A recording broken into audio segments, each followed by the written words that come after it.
Hi, I'm Bradley, And I'm Jon. and we're here to talk to you about one of the coolest manufacturing processes out there. Stereolithography. Now, there's a lot to cover on this topic, so we're going to talk about it in the only way we know how. Puppets.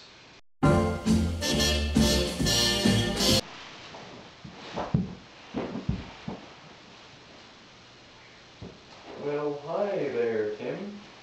What have you been up to? Oh, hey, Sam. I've been reading up on stereolithography. Wow. Sounds fancy. What's stereolithography? I'm glad you asked. Stereolithography is also known as photosolidification and solid imaging.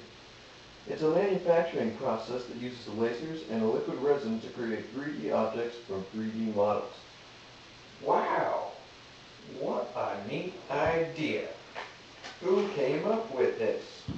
Another great question. Let's briefly talk about the history Of stereolithography.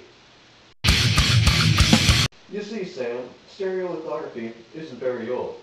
The term was coined by a man named Charles Hull, who patented it as an idea for making solid objects.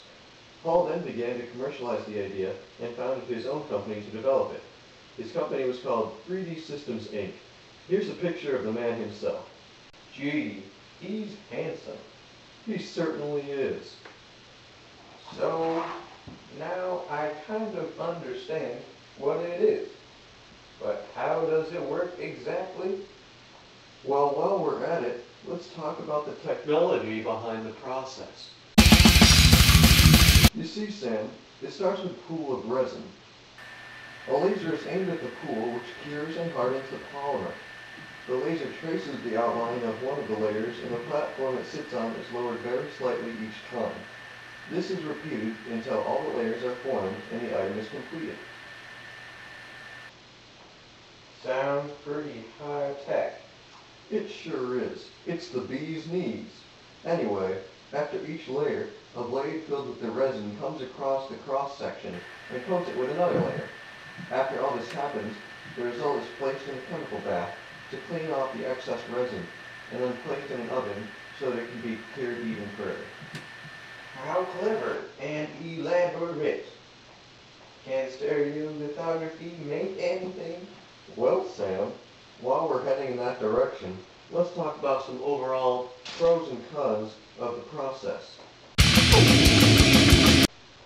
To answer your question, yes, this process can be used to make almost anything within a certain size. A standard stereolithographer can make an object within a 20 by 20 by 20 inch volume. The area of capability is what is known as a work envelope. Some larger machines can even have a work envelope of 82 by 27 by 21 inches. This process must be terribly slow. Not necessarily. Depending on the size, a stereolithographer can create most objects within a day, and these objects are strong and sturdy enough to be machined. Thanks for telling me all this, Tim. I'm going to go buy my own stereolithographer right now and use it to make some friends.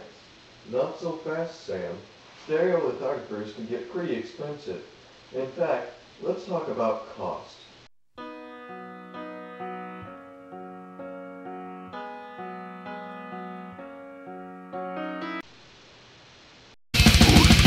Additive polymerization-based manufacturing processes that utilize lasers can be surprisingly costly. The resin alone can run you upwards of $80 to $200 per liter, and the machine itself can be between $45,000 and $800,000, depending on the quality and the work envelope. So much for that idea.